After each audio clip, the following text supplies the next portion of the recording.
Salut tout le monde, c'est la première de la VBet Zone, c'est archi cool d'être avec vous. On est là sur la chaîne Twitch avec vous, tranquillement. Vous nous dites dans les commentaires si tout va bien. Le son doit être OK. On était sur ma chaîne Twitch. Il y en a beaucoup qui sont passés via ce petit raid sur la chaîne de VBet. Ça me fait très plaisir parce qu'aujourd'hui, pour vous récompenser aussi de votre fidélité, de vos messages hyper nombreux, là je vois les premiers émoticônes qui apparaissent, les emojis, eh bien on vous fera gagner 300 € de free bet pour vous amuser sur VBet. Donc on va kiffer et on va parler foot, basket et tennis. Avec, vous avez reconnu certainement l'équipe de Double Faute qui est là. Vous voyez Alex, Rob et Coco qui sont dans les parages. Ça va les gars? Ça va nickel, en grosse forme pour parler. Ouais. Normalement, ils sont habitués à mettre l'ambiance. Ouais. Je veux pas de timide aujourd'hui. je veux que vous soyez carrément à fond. Je vais remettre je vois que ma caméra elle est en mode vertical. Je suis le seul à avoir des bandes noires. Ça me file des boutons. Donc je vais la mettre en clean d'ici peu. Mais juste avant, je présente l'inénarrable, celle que tout le monde connaît parce qu'on a déjà fait des débriefs ensemble de foot jusqu'au bout de la nuit. On a parlé de pronos, on a eu tout bon et tout faux. Parfois aussi, ça nous arrive. C'est la journaliste sportive, c'est Chloé, qui est là dans les parages. Ça me fait très plaisir de t'avoir à nouveau ici. Ça va? T'es prête? Ça va et toi? Ouais, t'as préparé City PSG à fond, là? T'es optimiste? Ah oui, optimiste pas sûr, mais j'y crois quand même. Et on a fait, dites-le nous dans les coms d'ailleurs, ce que vous en pensez vous aussi d'ores et déjà de City PSG. On le fera dans les pronos et on filera lors d'un quiz foot des free bets à ce moment-là. On est ensemble donc pour environ 45 minutes pour aussi parler NBA. Vous savez que j'adore ça. J'ai notamment présenté des émissions NBA parce que j'ai ça en tête toujours. Les nuits sont courtes, donc les nuits sont NBA. Mais pour en parler, pour avoir un avis extérieur, pour que je sois pas tout seul au monde à en parler, parce que j'ai envie de lui poser plein de questions, c'est Florian qui est là aujourd'hui dans la VBet Zone. Salut Florian. Salut Chibo, salut à tous, merci de l'invitation, ça va être cool. Bon, raconte-nous, toi, c'est quoi ta franchise, tes joueurs, un peu, que je saisisse. Moi c'est depuis pas mal de temps, c'est les Lakers, et pour Kobe Bryant, et maintenant on a passé les années galères, et maintenant on est plutôt pas mal au niveau d'effectifs, même si les résultats sont pas terribles. Mais on en reparlera. Ouais, tu nous expliqueras. On parlera MVP tout à l'heure, en effet, de la course au MVP ensemble, mais tu m'expliqueras aussi pourquoi ça va pas à ce point du côté des Lakers. Ça m'intéresse d'avoir ton éclairage. On parlera tennis avec vous, la team Double Faute. Vous êtes à fond. Il y a eu du grand Zverev, il y a eu du grand Mayu Herbert. Il y a la Coupe Davis qui commence. Vous avez donc plein de choses à raconter, c'est ça? Exactement. C'est ça, oui. On est en feu. C'est tout à fait ça. Bah, c'est cool. Parfait. Alors, commençons avec du foot, parce que c'est l'actu aussi du jour. En ce moment même, la commission de discipline se réunit pour parler des sanctions après cet Olympico fiasco OL-OM qui a duré à peu près 5 minutes. Ça a été une cata, c'est l'actu foot du jour. Ça a choqué le monde du foot français. Vous tous avez forcément un avis là-dessus, même les spécialistes de tennis, comme les spécialistes de basket. Chloé, toi, comment t'as vécu la soirée qui était cataclysmique? Mais c'est hyper scandaleux. C'est le 6e incident depuis le début de la saison. Donc voilà, j'ai pas de mots. Le match s'est arrêté après 4 minutes. C'est vraiment scandaleux. Il va falloir vraiment prendre des sanctions exemplaires, je pense. Ouais, c'est vrai. Vous, vu du monde du tennis et du basket, Rob par exemple, ou Coco, peu importe, ou celui qui veut me répond, c'est des choses qui pourraient jamais arriver à ce point-là dans le monde du tennis. Donc comment vous jugez la situation et qu'est-ce qu'il faut prendre comme sanction? Tout d'abord, pour suivre... je parle essentiellement de tennis, mais je suis aussi énormément le foot depuis de nombreuses années, donc okay.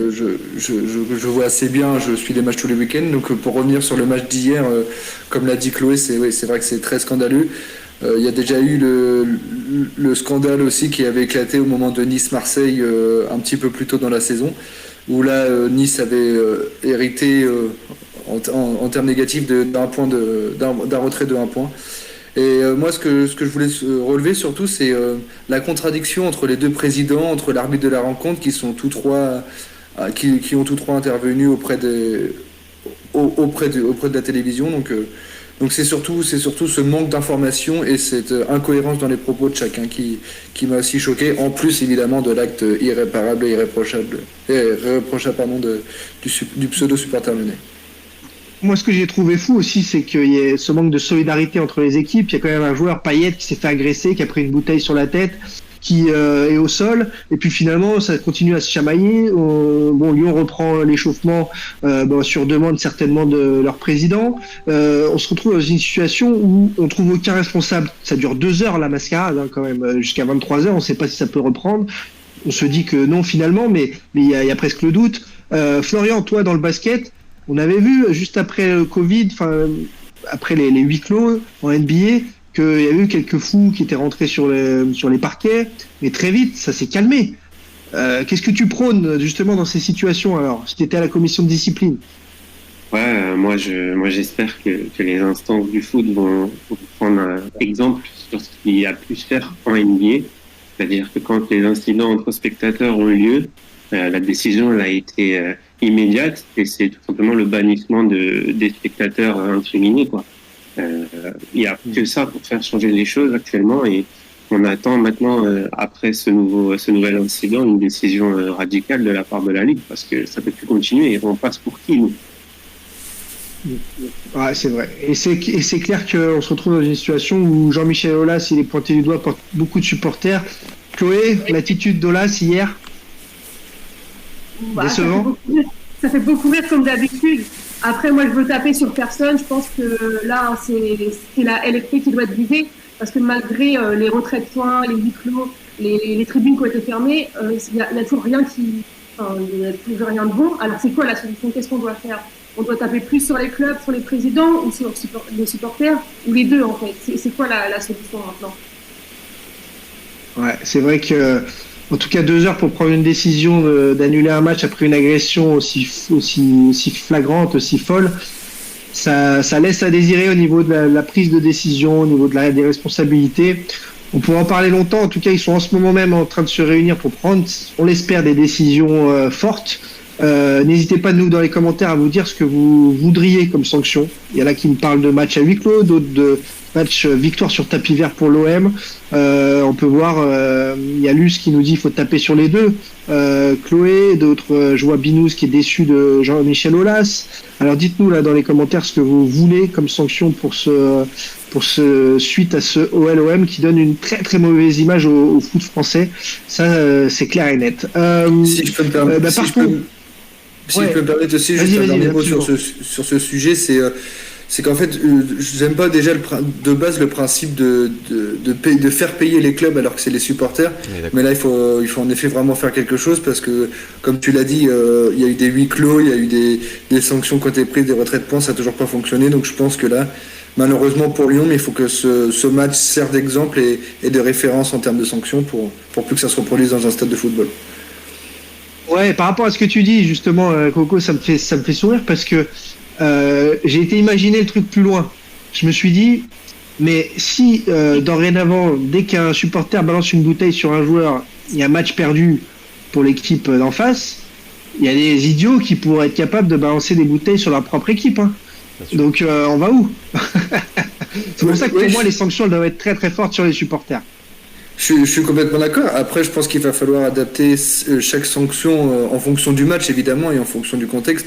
Là, c'était un acte délibéré, mais oui, après, je te rejoins sur le fait que il y a des idiots de toute façon qui réfléchissent pas en tribune et voilà, ils pourront même être amenés à jeter sur leur équipe pour avoir match gagné. Donc, c'est assez débile, mais oui.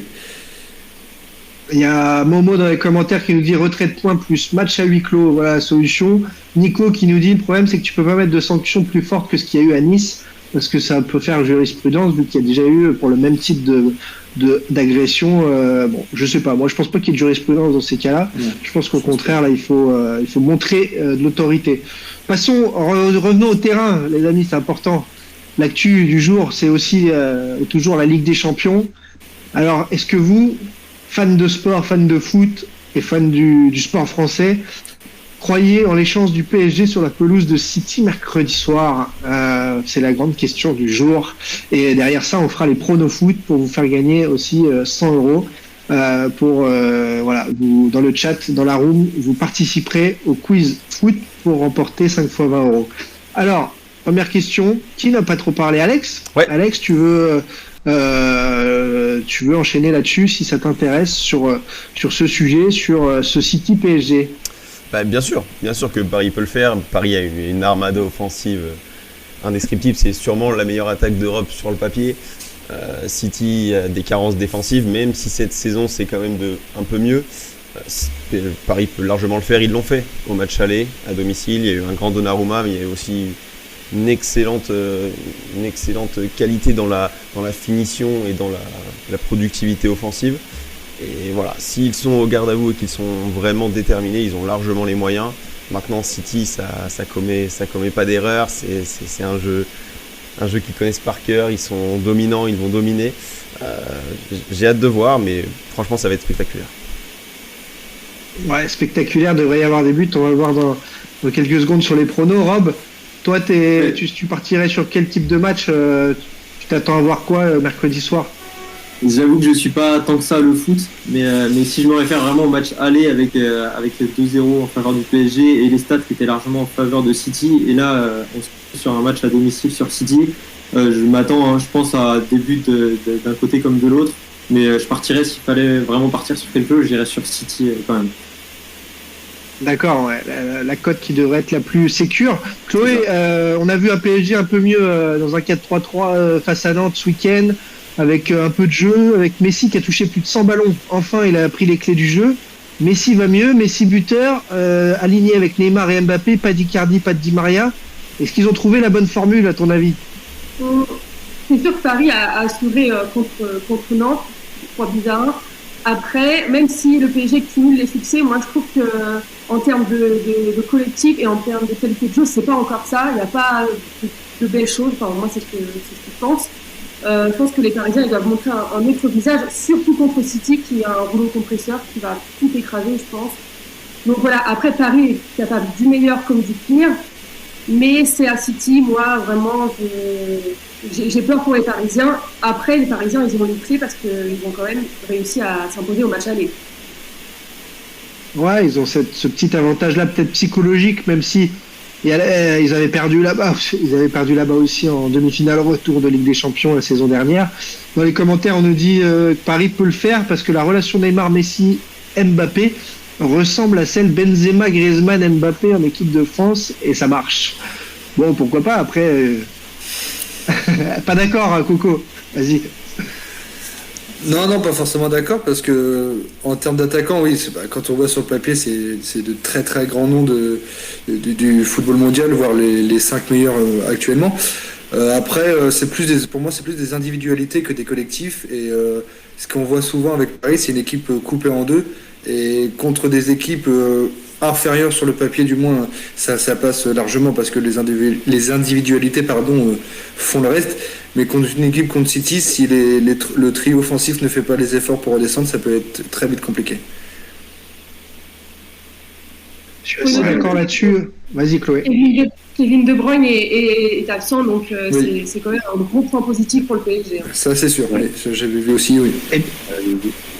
Et par rapport à ce que tu dis, Coco, tu as raison, c'est que c'est pas du tout les mêmes complémentarités. Déjà dans le trio de l'équipe de France, c'est un Griezmann qui court pour deux et qui défend comme un fou. Oui. Et Neymar, Messi et Mbappé, il n'y en a pas un qui défend ou qui sait défendre. C'est aussi ça, il faut savoir défendre. C'est bien de vouloir, mais il faut savoir. Et Griezmann le fait très bien. Benzema est un créatif aussi qui est capable de jouer un peu partout sur le front de l'attaque. Bon, pour moi, non, il n'y a pas toutes ces similitudes. Saunders, d'ailleurs, est d'accord avec toi dans les commentaires. Il nous dit c'est pas une équipe, ça, Paris. Il n'y a que des individualités. Alors, avec des individualités de ce niveau, tu peux quand même faire de grandes choses. Et on va passer aux pronos.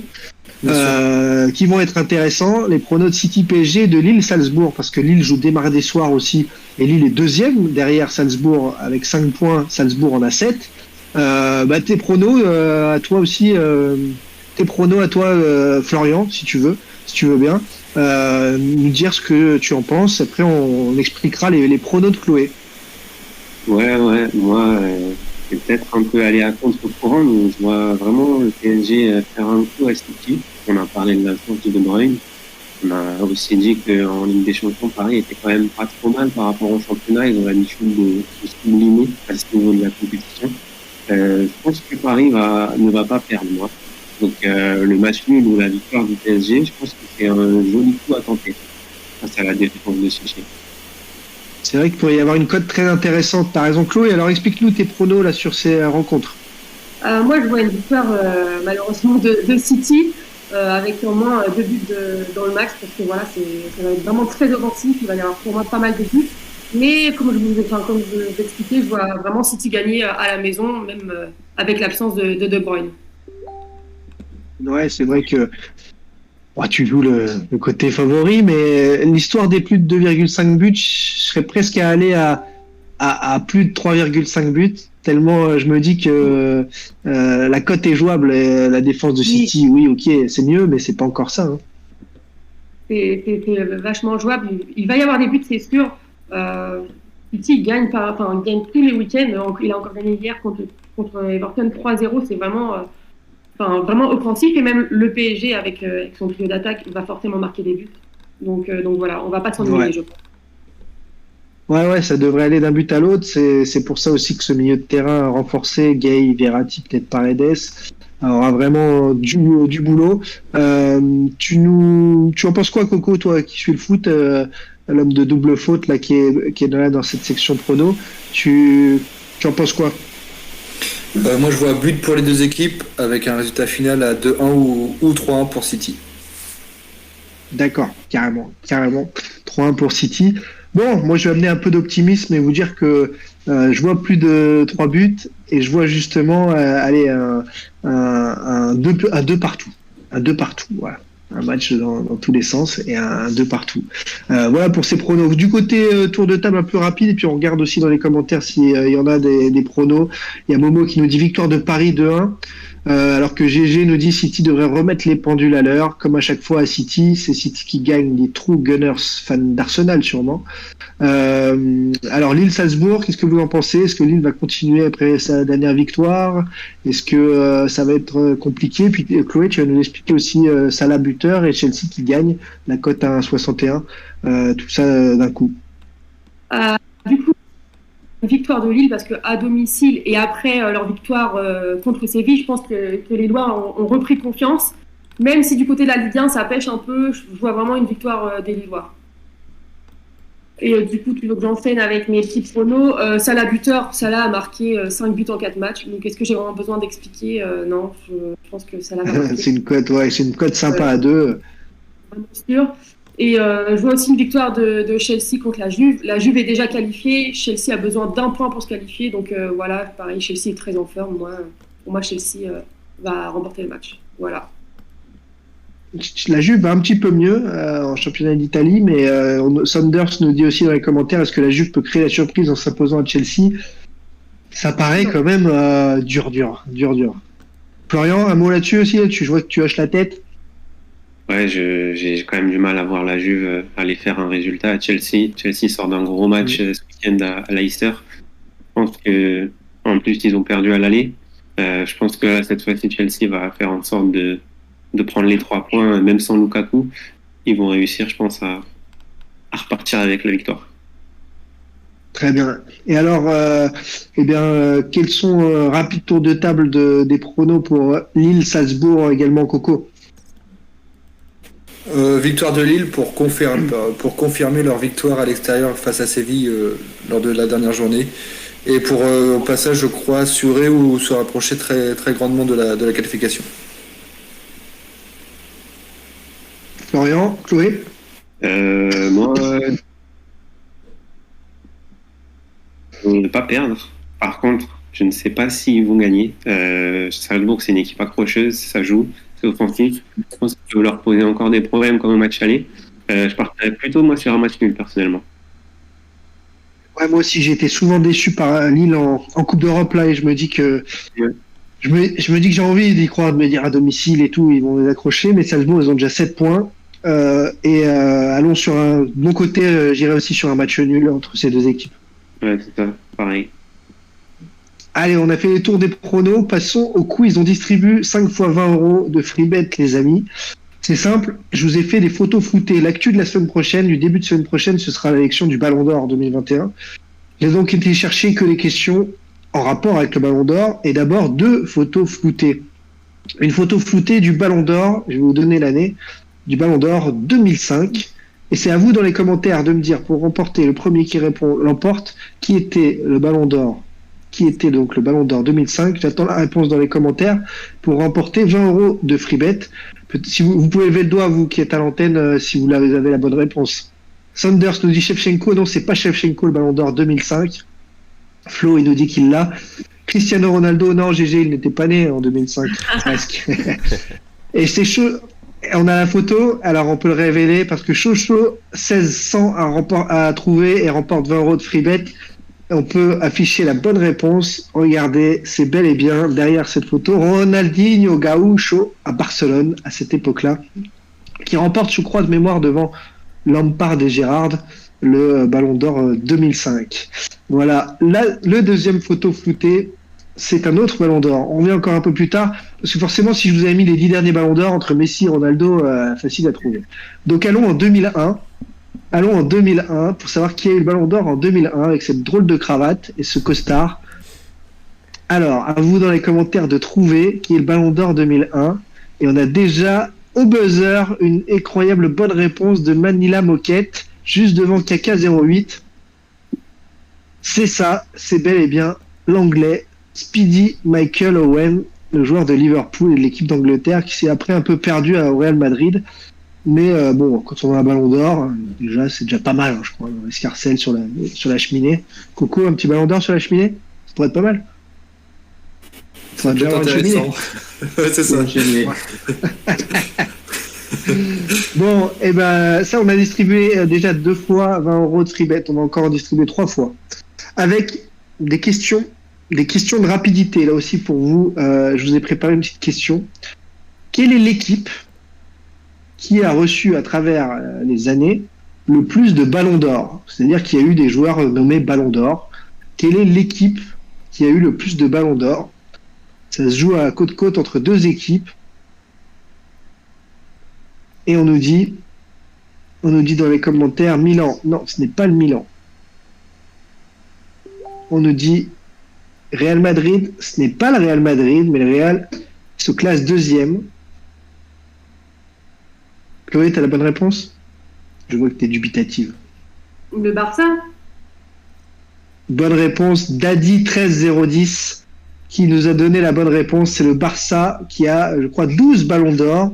Bon, grâce à Messi notamment, mais donc c'est l'équipe la plus titrée en termes de ballons d'or, récompense individuelle que j'offre donc à une équipe.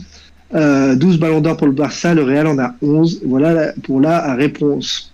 On poursuit. Donc n'oublie pas, c'est Adi qui a remporté les 20 € de free bet. On continue la distribution des 20 € de free bet. Vous savez, ça me coûte rien, moi je distribue. C'est le plaisir d'offrir. Donc on poursuit. Quelle est la nation qui a remporté, elle, le plus de ballons d'or? Vous savez que la France est bien placée, hein, Platini, Papin, Zidane. Bon, alors, qui a remporté le plus de ballons d'or? À vous de le dire. À vous de le dire. Sachez qu'il y a 3 pays. Donc dès que j'ai vu apparaître les 3 pays, les 2 premiers remportent les 2 derniers 20 € de free bet. J'ai vu apparaître l'Allemagne, c'est une bonne réponse. J'ai vu apparaître... Est-ce qu'il y a 3 pays à égalité? Donc, est-ce que j'ai vu apparaître les 2 autres? Pas encore. Ce n'est pas le Brésil, ce n'est pas la France, ce n'est pas l'Argentine. L'Allemagne, c'est une bonne réponse pour Sanders. Sanders, tu remportes 20 € de free bet. Sanders FR.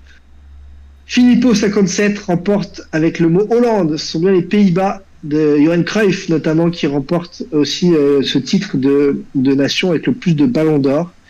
Et c'est Monsieur le directeur qui est là, qui remporte 20 € de free bet avec le Portugal. Le Portugais, grâce à Cristiano Ronaldo pour beaucoup, qui est la nation à égalité, donc avec l'Allemagne et les Pays-Bas, en nation qui ont totalisé le plus de ballons d'or.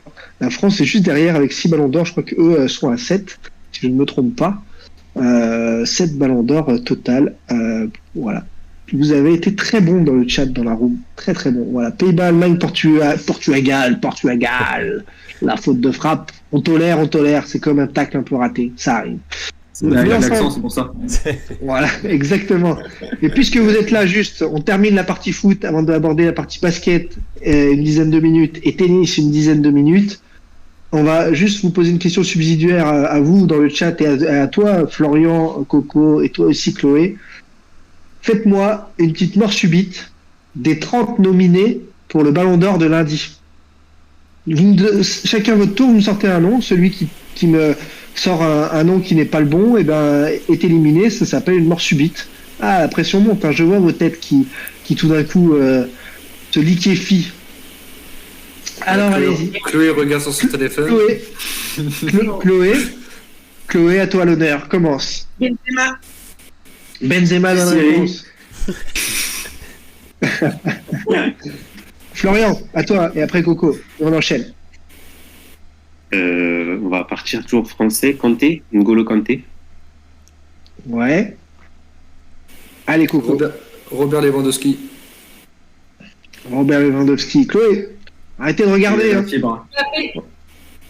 Mbappé. Florian, si ça triche, on coupe. On arrête tout. Je m'en vais. Riyad Mahrez. Coco. Valbuena. De Bruyne. Chloé. Lukaku. Allez, on enchaîne. Florian. Jorginho. Bonne réponse. Coco. Si. T'as dit quoi? Messi dans les 30? Ben oui. Allez, Chloé. Ronaldo. Allez, on enchaîne. Ça se resserre. Je dirais un défenseur. Bonucci, peut-être, de la Juve. Bonucci dans les 30, il y est. Jorginho, l'Italien. Déjà dit. C'était dit. C'est la il tombe. Coco qui tombe. Chloé, Florian pour la gagne. Salah. Mo Salah, bien vu. Encore un défenseur. Ruben Dias, peut-être. Ouais, dans les 30, bien sûr, Ruben Dias. Chloé, ça revient très vite. Neymar dans les 30. Neymar, bien sûr. Florian, dans les cordes. Je crois qu'il y a Mason Mount, peut-être. Oui, tout à fait. Grande saison de Mason Mount. Dans les 30, il y est, le jeune anglais. Chloé. Sterling. Qui? Raheem Sterling. Ça passe. À toi, Florian. Toujours à Chelsea. On va peut-être dire à Aspilicueta pour la défense. Ah oui, bien joué. Alors là, fort. Là, je vais aller vérifier ton ordinateur. Bien joué. Chloé. Modric, il est dans les 30. Je vérifie tout de suite. C'est ça, c'est bien. Bonne réponse. Ils vont me sortir les 30. Ils sont forts. Non, il y a un moment, vous allez... Harry Kane, malgré son... Harry Kane. Chloé. Pedri, oui. Tu vas chercher le gamin du Barça. Je vais dire Haaland. Ouais. Oh, les machines. Ils sont là, ils ont tout en tête.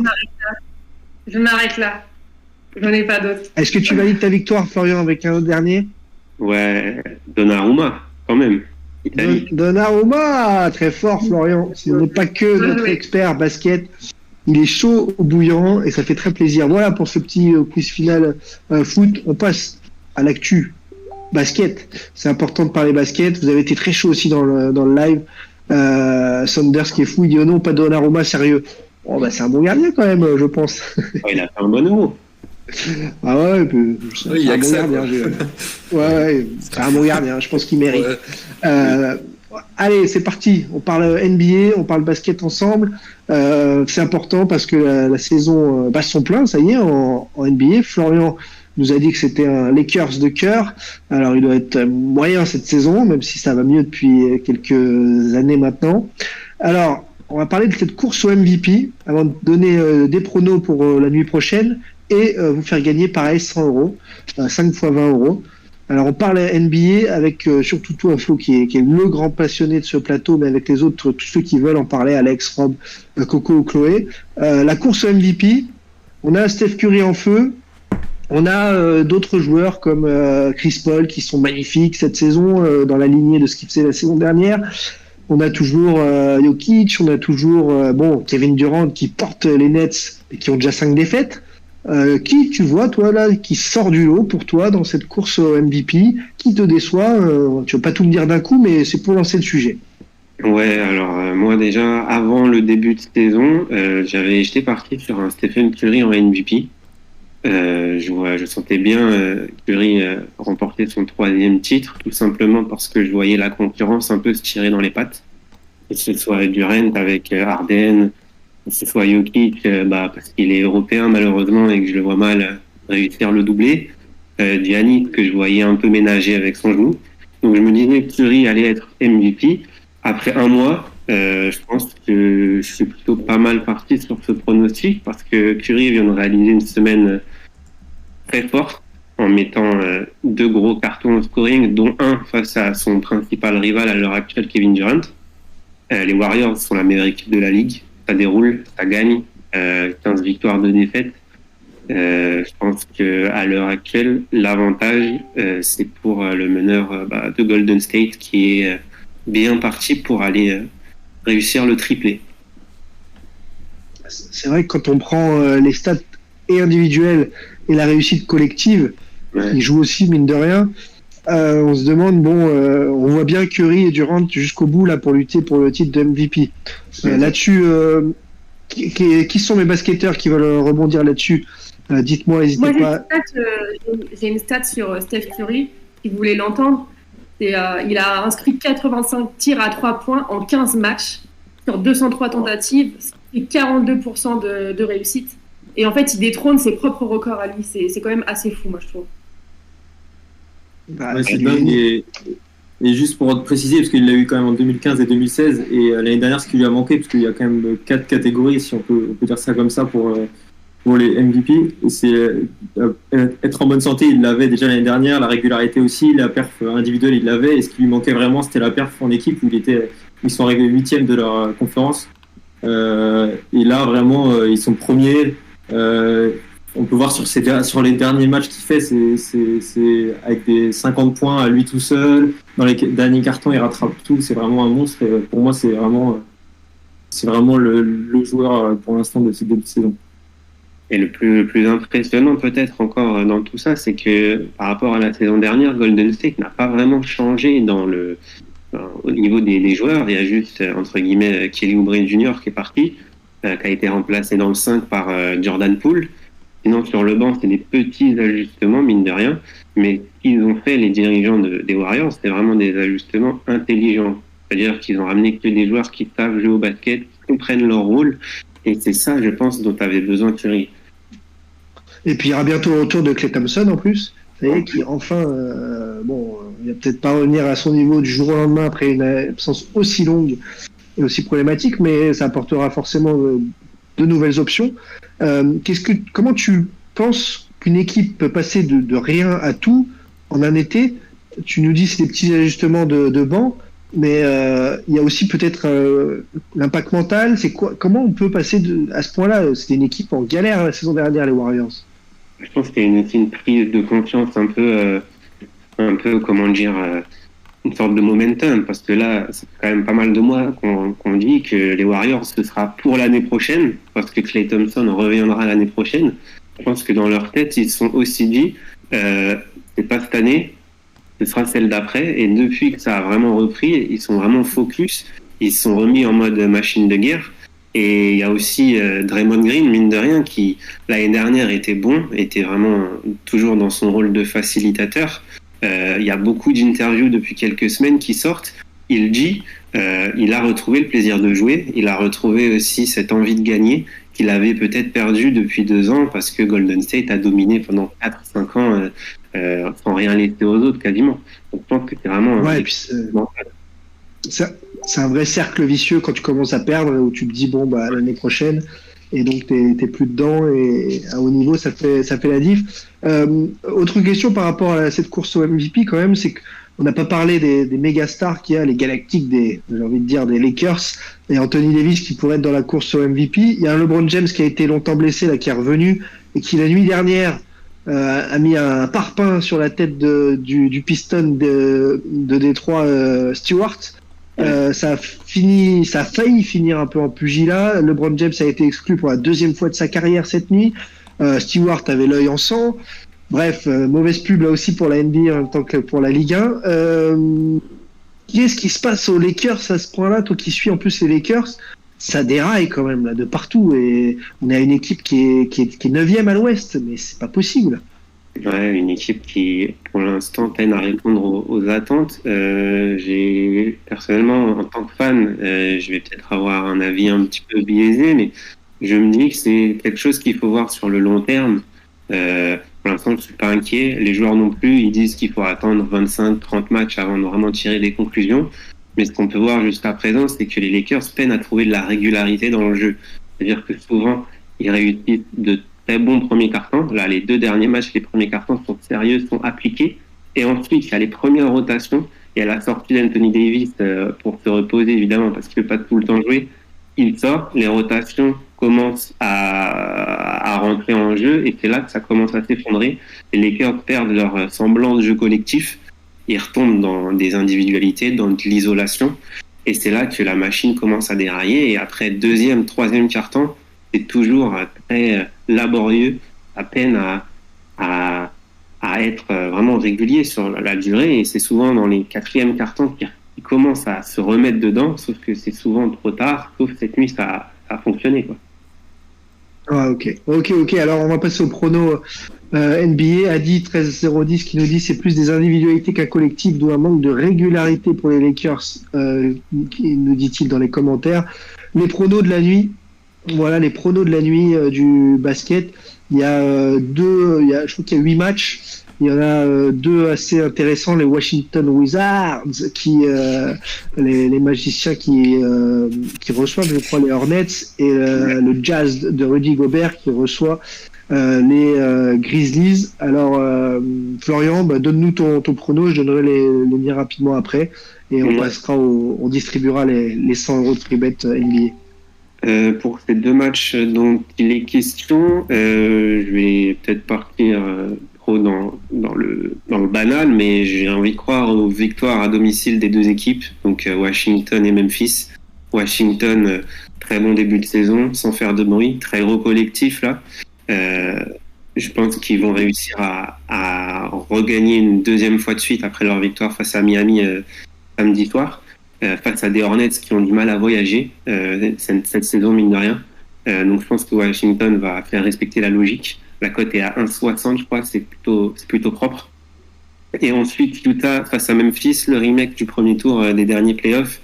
Utah a retrouvé pas mal de confiance depuis 3 matchs. Je pense qu'à domicile, ils vont encore réussir à faire le job, comme on dit, face à une équipe de Memphis qui, en ce moment, est quand même au creux de la vague. Ils viennent de prendre 43 points dans les dents à Minnesota. Minnesota qui est pourtant pas l'équipe la plus solide de la ligue.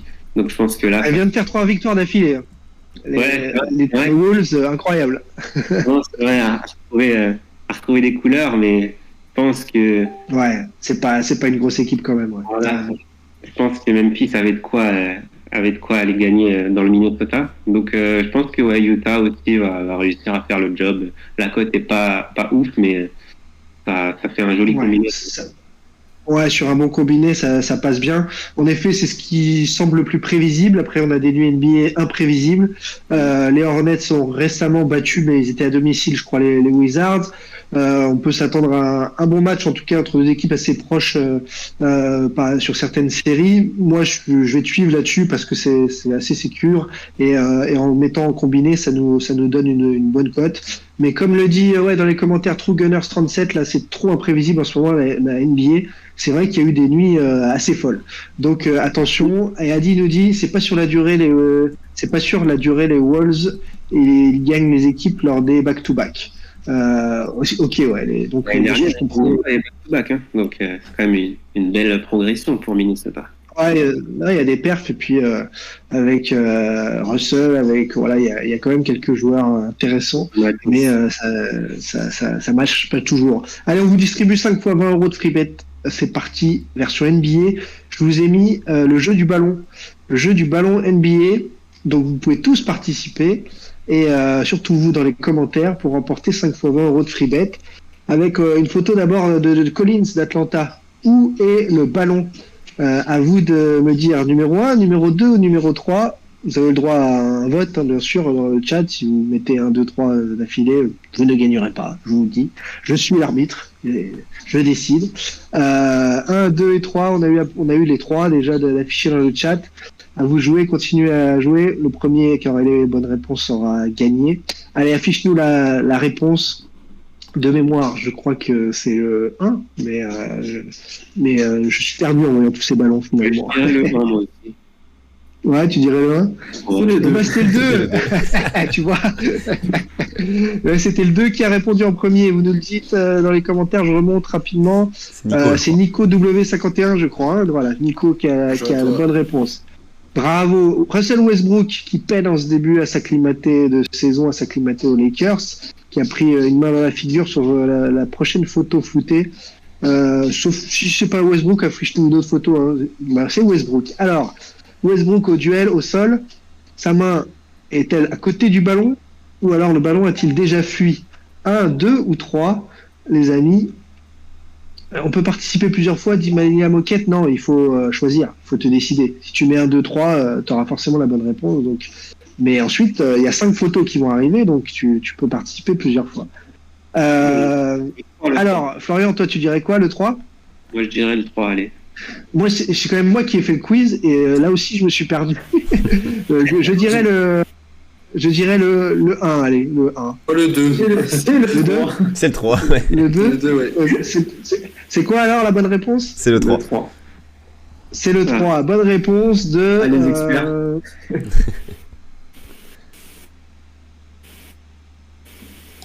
Réponse. À quel moment on est sur le... Alors, la bonne réponse, je crois que c'est Manila Moquette, justement, numéro 3. Je crois que tu remportes 20 €. C'était sur cette question. Ouais, je crois que c'est lui, ouais. On est d'accord? Ouais.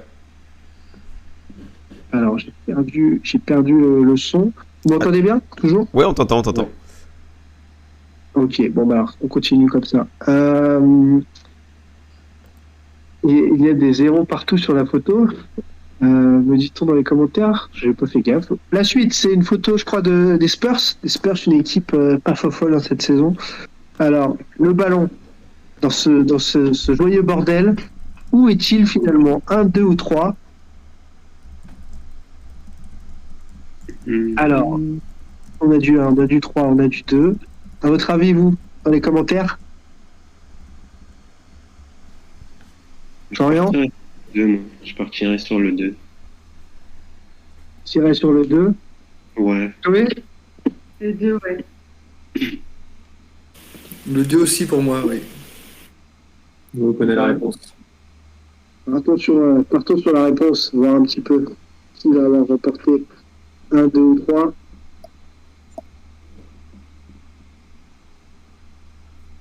C'est la bonne réponse, en effet, au bout de sa main. Victoire de... c'est qui a gagné? C'est monsieur le directeur. C'est monsieur le directeur. Ouais, il me semble. Qui a déjà gagné tout à l'heure 20 €. On peut gagner qu'une fois par émission, non? C'est bien la règle? C'est la demande? C'est la règle. C'est la demande. Ouais. Donc, c'est Flocho 1600 qui remporte cette question-là. On enchaîne avec Corey Brewer. Corey Brewer qui est au duel, je sais plus, ça doit pas être une faute, avec le maillot des Rockets. Photo peut-être plus ancienne. Non, c'est Yanis au dunk, ça me va aussi très bien. Et on distribue les 20 € de free bet. Yanis au dunk. Le ballon est-il juste sous ses mains? Il vient de transpercer le panier. Ou alors en numéro 2, ou déjà en bas, en numéro 3. Alors, regardez le visage de Chris Paul. C'était une photo des finales NBA. Photo Alors, iconique. Alors, à votre avis? Moi, je dirais le 3. Derrière le 3. Et on a déjà quelques réponses. On va faire les mêmes avec ces photos de Dee Sanders, pourquoi pas. Allez, affiche-nous la réponse et on fonce ensuite par les tennis avec toute l'équipe de double faute. La bonne réponse, c'était le numéro 2. C'était le numéro 2. Bien joué. Merci Rob pour ces images. Numéro 2, victoire de Pac-Pac. Non, non, peut-être pas. Ouais. Non, dis-moi. Si, qui est-ce qui a gagné? C'est Pac-Pac. C'est Pac-Pac 691 qui remporte les 20 euros. Bon, voilà, plaisir d'offrir. On se fait kiffer. Partons parler tennis. Parler tennis parce qu'il s'en est passé des choses. Non, pas de jingle, si. Petit jingle. Petit jingle, c'est bon. Obligatoire, magnifique jingle concocté par l'équipe de double faute. Vous êtes tous là de retour réunis, ça fait plaisir. On va dire un petit mot, vous, les spécialistes du tennis, vous allez nous dire un petit mot sur ce qui se passe autour de Peng Shuai, la joueuse de tennis portée disparue, de retour. Et puis finalement, il y a eu des calls apparemment avec la WTA et la joueuse va bien, mais pas si bien, on a toujours peur. Et puis après, on va parler terrain. Alors, dites-nous un mot sur elle, ce que vous en pensez de la situation dramatique, faut le dire. Ouais, bah, du coup, c'est vrai qu'elle a eu un entretien avec le CIO hier, il me semble, ou c'était avant-hier, et ça n'a pas trop rassuré la WTA. Coco, tu vas peut-être nous en dire un peu plus là-dessus. Si tu nous as dit ouais, j'avais eu les j'ai vu des informations hier concernant cette joueuse, et en fait, l'histoire partirait d'un refus de sa part auprès d'une haute autorité chinoise. Et bizarrement, ça coïncide pile poil avec sa disparition il y a donc maintenant 18 jours. 19 jours parce que c'était 18 jours hier, pardon. Donc c'est là où l'histoire est vraiment très floue. On a vu plusieurs photos d'elle, deux en particulier, une où on la voit de retour à l'entraînement et la deuxième où on la voit je crois que c'est dans un restaurant avec son entraîneur accompagné d'une autre personne. On peut penser que sur la photo, elle essaie quand même de poser, donc comme si tout allait bien.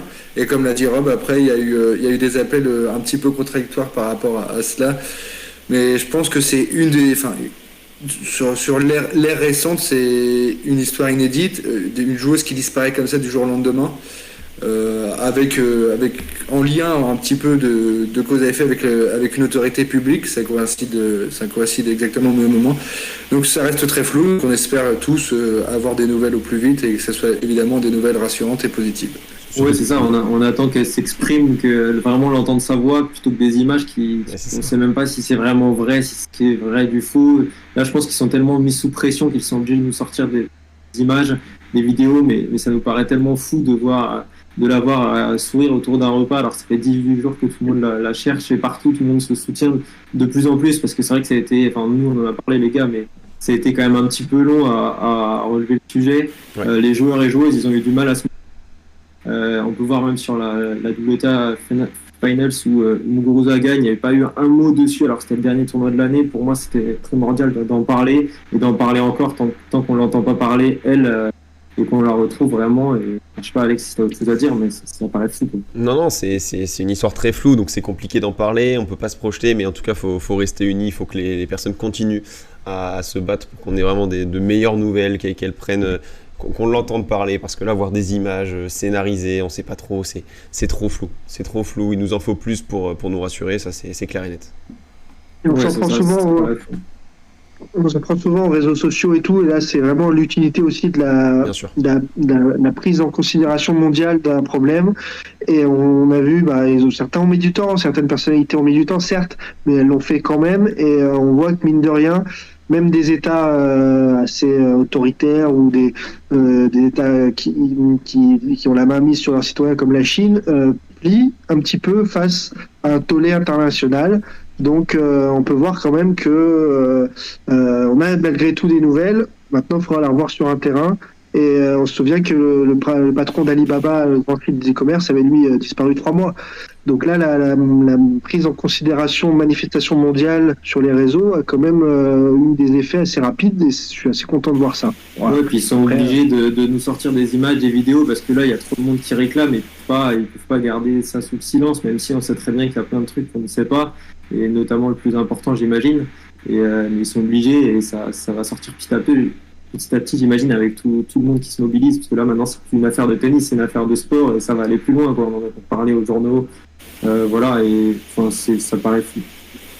Après, la question qu'on peut se poser aussi, c'est est-ce que la photo qu'on a vue, notamment au restaurant, a bien été prise ces derniers jours, ou alors c'est un petit peu, entre guillemets, de l'intox de la part de certains dirigeants, parce que c'est une photo qui date d'il y a plusieurs mois, et qui ont mis ça sur les réseaux pour apaiser la chose, je ne sais pas.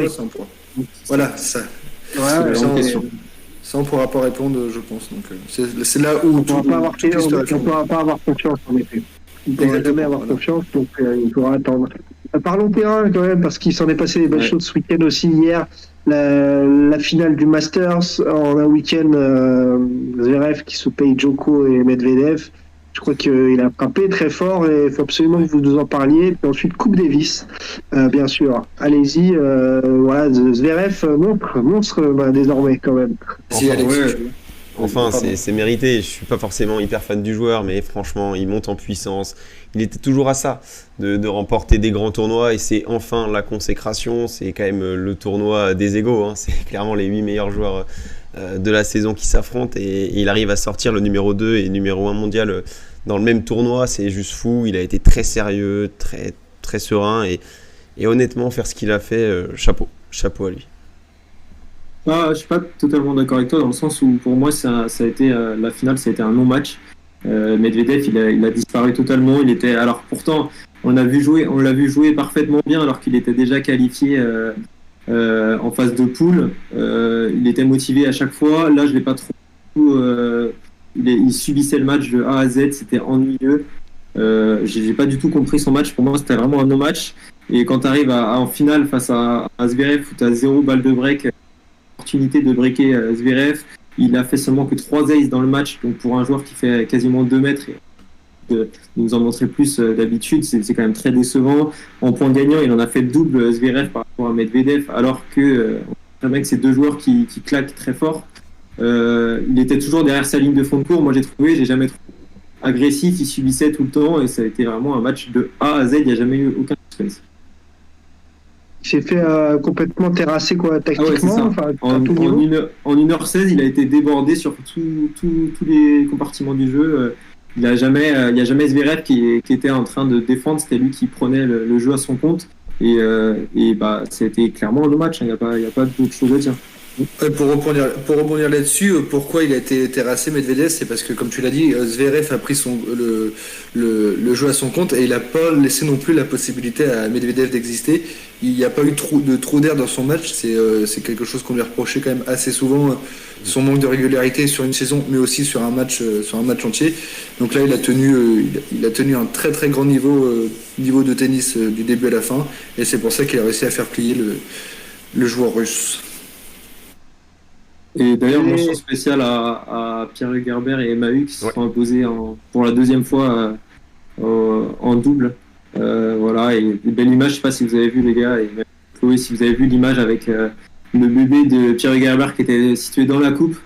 Ça faisait des petits frissons, c'était marrant à voir, et tant mieux pour eux, c'est des gros bosseurs et c'est des super gars en plus, donc trop bien. Et ils vont s'arrêter un jour où ils continueront de gagner, on sera à la retraite? Parce que je pense qu'il y a concurrence, c'est des montres, c'est incroyable. Pour le Paris Master, d'il y a 15 jours, ils n'ont pas gagné. Ils n'ont pas gagné déjà, ils ont eu un coup d'arrêt en demi-finale, il me semble, si je me trompe pas. Donc, ce qui prouve aussi que ce sont des humains. Voilà, c'est ça, qu'ils ne peuvent pas tout gagner. Ouais, après, en termes en qualité individuelle, quand ils jouent en simple, ils sont pas forcément dans le top 50 mondial. Par contre, en double, ils sont quasiment inarrêtables, comme tu l'as dit, oui.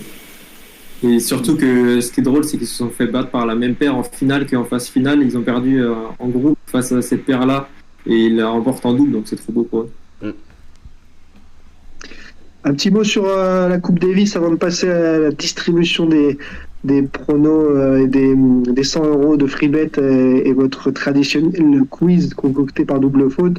Cette Coupe Davis qui arrive, je vous avoue, moi, depuis le changement de formule, je me refuse, je ferme les yeux. Donc je vous laisse la parole là-dessus. Je vous laisse essayer de de me rabibocher avec la Coupe Davis.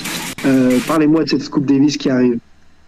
Je sais pas si c'est Alex qui va rabibocher tout ça, parce qu'il n'est pas trop d'accord aussi pour cette nouvelle version. Je sais pas comment toi commenter. Non, moi le truc de phase de poule. Déjà, j'aime pas les tournois où ça se joue dans différents endroits et pas non plus et pas dans les comme le système au foot par exemple. Il y a un pays qui reçoit pour affronter l'autre équipe. Là, c'est des terrains neutres sur 3 pays différents, donc j'aime pas du tout. Et le système de phase de groupe, j'ai vraiment du mal. Ouais. Bah, moi j'aime bien, voilà. Je trouve ça vraiment cool et ça casse un peu les codes d'avoir 2 clans, soit le pays A et le pays B qui sont dans l'angle du terrain opposé avec des joueurs qui font le show vraiment autour. Ça amène un truc en plus. Je trouve que ça enlève le côté un petit peu ringard de la Coupe Davis qu'on avait avant. Je trouve aussi que sur une semaine c'est bien parce que c'est pas trop court, où il y a un match et un double, on s'ennuie totalement. Alors certes, là où c'est un petit peu faussé pour moi, c'est au niveau du public. Mais par contre, bon là c'est exceptionnel que ça se passe quand même dans 3 pays différents. Je vois Coco hocher la tête. Mais je trouve ça... Moi j'aime bien ces trucs-là, enfin, cette édition-là, et je trouve ça modernise un peu tout ça.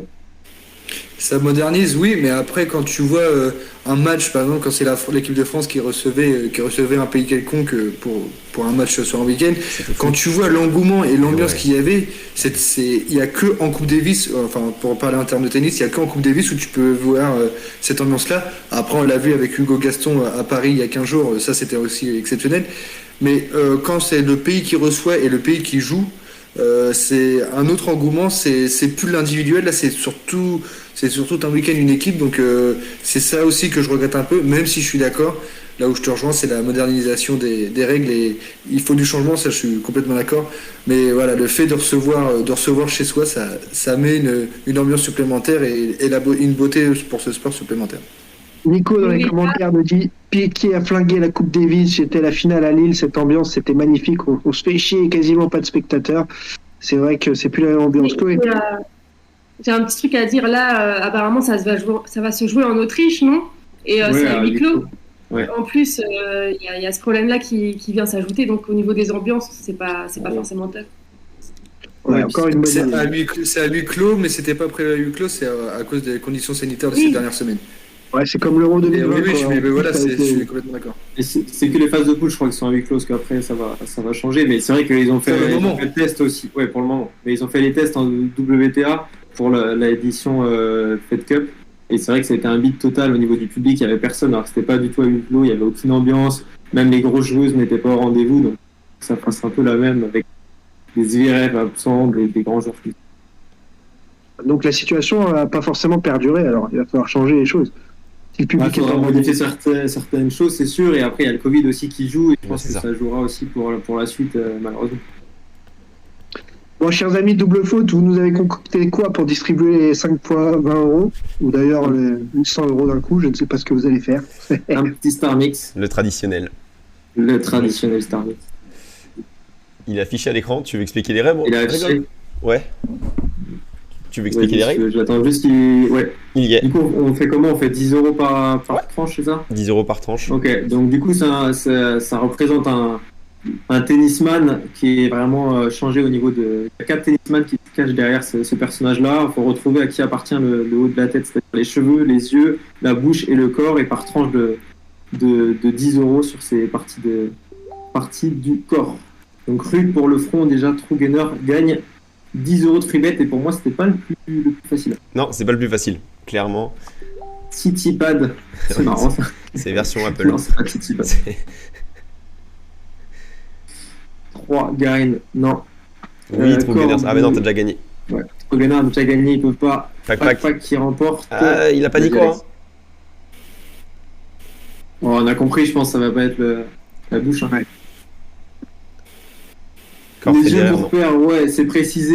Parfait. Il nous reste plus que le corps. C'est quelqu'un qui fait partie de l'actualité un petit peu de la semaine dernière. Et la bouche un peu. Coco, t'as reconnu ou pas?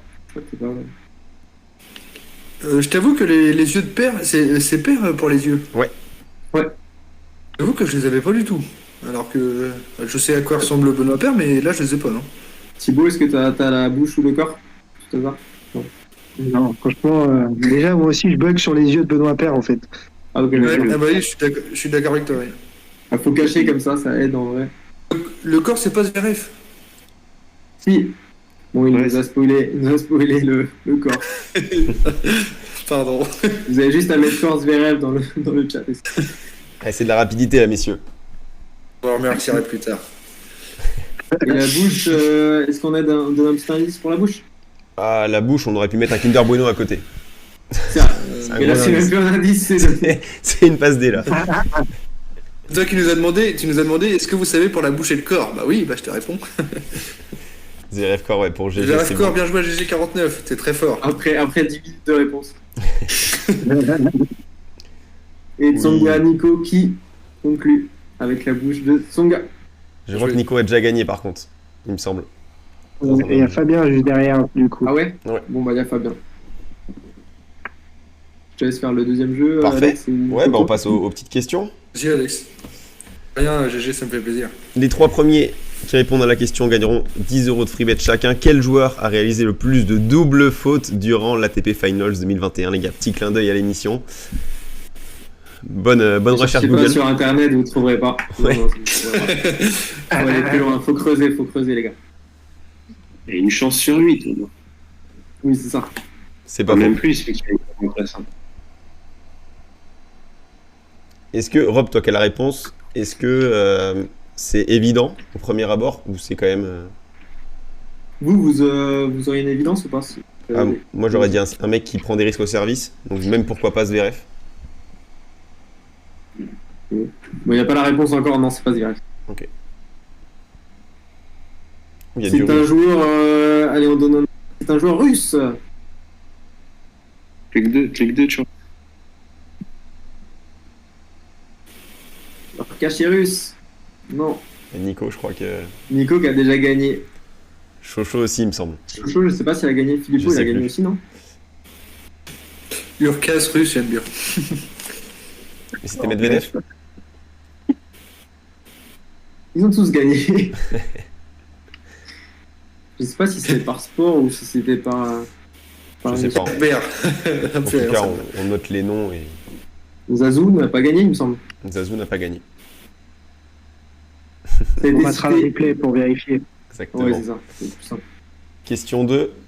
Combien de Français se trouvent dans le top 100 actuellement? 3 fois 10 € à gagner encore une fois. Compliqué celle-là. Compliqué.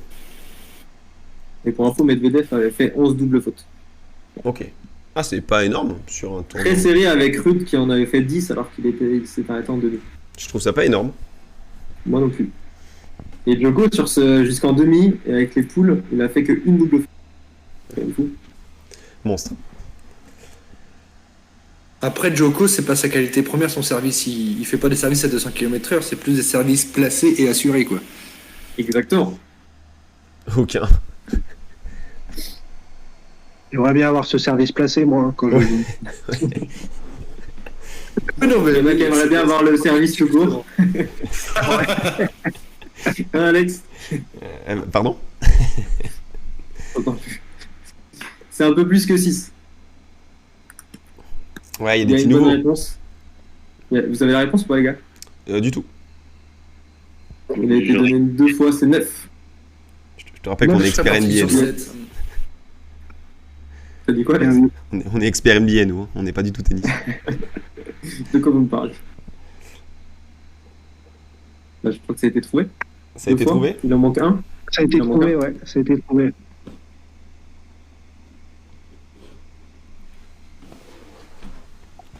Il nous manque une petite réponse quand même, je pense. Ouais, je crois que c'est bon, on a tous nos gagnants. On a tous nos gagnants, bon bah c'est parfait. Parfait. On a fait le tour même de cette première VBet Zone. Ouais, ou c'est moi, c'est ça. Je crois que il est l'heure déjà, tout le chat la room de vous remercier d'être resté avec nous pour découvrir cette émission multisport, pour remporter ces 300 € de free bet généreusement offerts, pour croiser les analyses de Chloé, de Florian qui est venu nous parler NBA. C'était un grand plaisir. Et puis de toute la team, Rob, Alex et Coco, double faute que vous connaissez déjà sur leur chaîne Twitch et leur prono chez VBet aussi. Donc voilà, c'était un grand plaisir de réunir tout ce beau monde pour parler de plein de sujets divers, pour voir qu'il y a plein de fans de sport chez vous aussi dans la room et de multisports. On se retrouvera dès lundi prochain pour une nouvelle. On vous tiendra informé de la case horaire cette fois, des actualités aussi qu'on traitera et on vous fera gagner des free bets. J'ai tout bon, tout le monde est ok, tout le monde est partant pour la suite. On est chaud. Parfait. Et bien, très bien. Alors, très bonne semaine sportive à tout le monde. Nous, on se reverra aussi sur ma chaîne Twitch pour débriefer avec les champions et faire les pronos du week-end footballistique sur Instagram, Twitter, Facebook. Et voilà, donc on couvre l'actu sport ensemble et on est ensemble.